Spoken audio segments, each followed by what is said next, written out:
So are you trying to change, but you're feeling stuck? Are you going round in circles and maybe feel that you're sabotaging your progress? Do you feel that your eating disorder behaviours are ruling your life? If so, your childhood wounding might be holding you back. And this video is going to shed a light on those hidden blocks for you. I'm going to talk about 3 ways in which childhood experiences might be impacting your life today. So it's really going to give you some insight and give you specific strategies to heal. I'm Harriet Frew. This is the Eating Disorder Therapist podcast. I support people to overcome disordered eating and find peace with food. And you might be interested in my Food Freedom app, 20% off at the moment in the spring sale. Thank you so much for being here.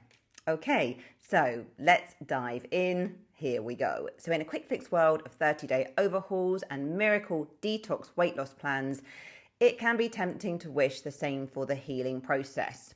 My clients will often say to me, give me the quick fix. I don't want to talk about my childhood. Just give me some strategies. I want to move forward, really wanting to get into the future.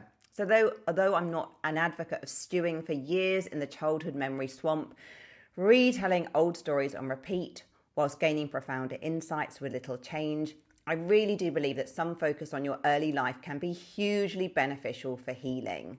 Not to seek traumas that don't exist or attempt to make meaning out of something that has no meaning. Sometimes a spade is just a spade. But sometimes we really do need to go there, because if we don't look at those historical blocks that are limiting our life today, we can just keep going around in circles. And if these are ignored, you might be plastering over a gaping wound with the prettiest plaster, the tool, but having to change it at regular intervals while the wound still seeps. Okay, so sometimes we really need to go deeper. And no number of positive affirmations by your conscious mind can override an unconscious psyche that is drowning in fear and negativity. So I'm going to explore some key areas from your past that are helpful to gain insight and understanding about. Okay, so number 1, it's dealing with your reality rather than a fantasy version. Now, with this, your parents and other significant adults, your grandparents, aunts, uncles, teachers, authority figures in your early life were mainly brought up in a whole different generation. I always call it the Dark Ages. Mental health was barely understood or discussed, and self-care was not even a word in the dictionary. Old gender roles were lived out as norms, which significantly impacted relationships. And if you're in the UK, the British stiff upper lip ruled with an unspoken but realised mantra to live by. As long as it all looks good and fine to the outside world, never mind what goes on behind closed doors. And I think this was very much in the collective consciousness. So mostly emotions were not discussed, mental health issues were viewed as weakness, and trauma was almost an expected part of living. You just sucked it up and got on with it. And people were generally doing the best that they knew at the time, but with little awareness. And most of your parents' generation carried transgenerational trauma, and many have never had therapy, and this will naturally have impacted your development. Now, this is not about berating and chastising these adults, although if you have experienced abuse or neglect, you will understandably carry rage and may need to have extremely strong boundaries with contact, etc.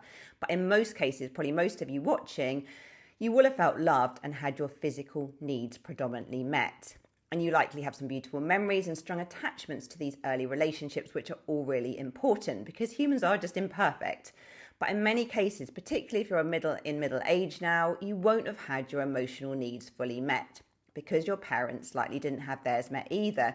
They didn't have the manual or the lived experience. And this was a generation where, children weren't central really. Children sat in the car with a bag of crisps while parents were in the pub for a few hours, and it wasn't that abnormal. Children were not centralised as they are today. Children were much more left to get on with it.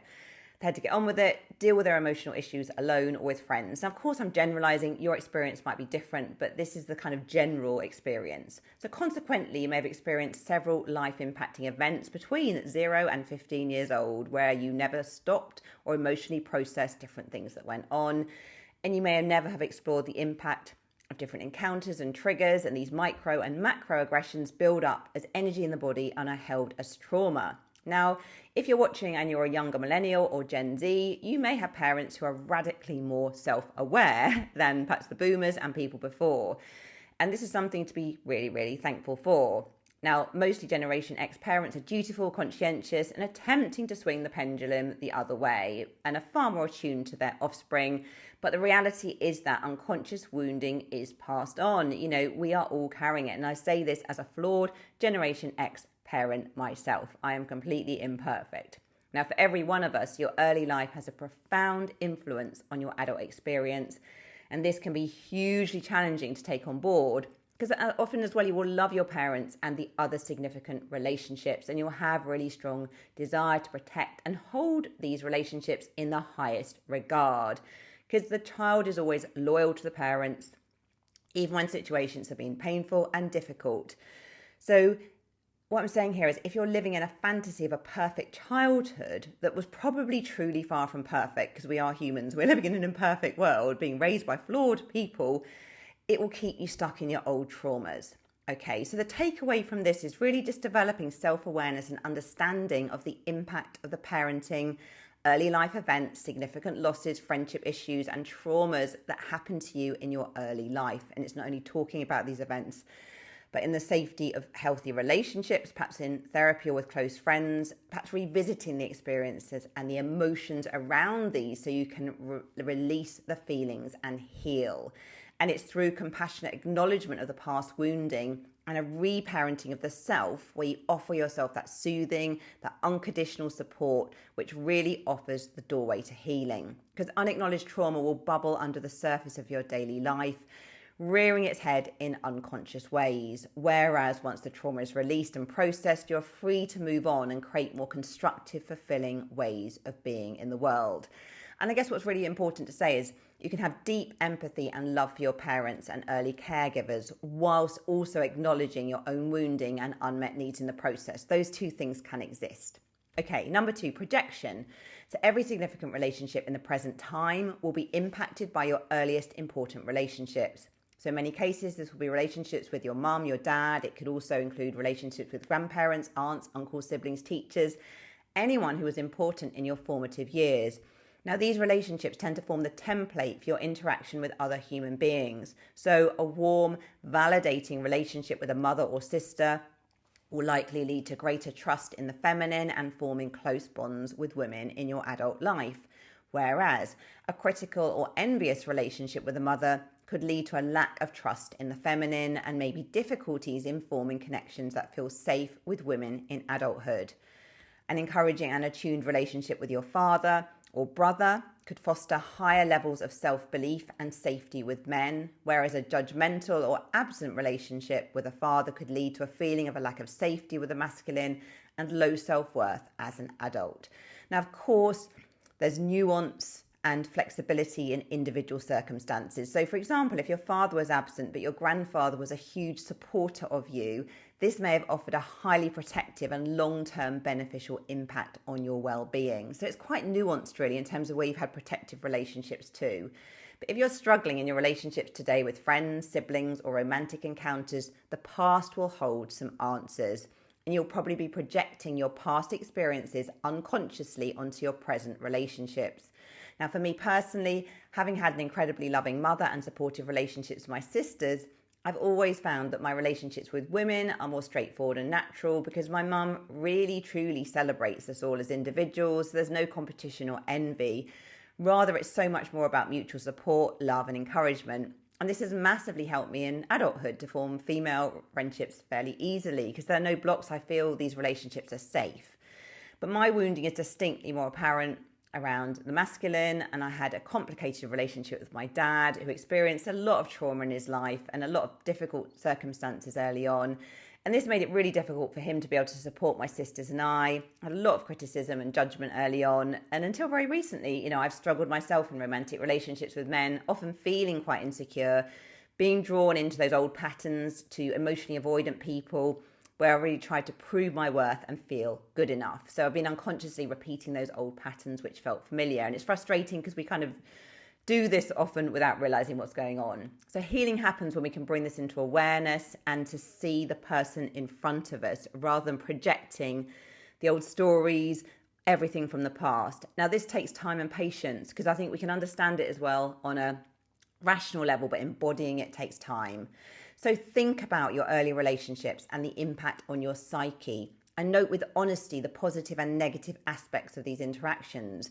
Notice where old projections are playing out in your life today and preventing you from achieving authentic connection.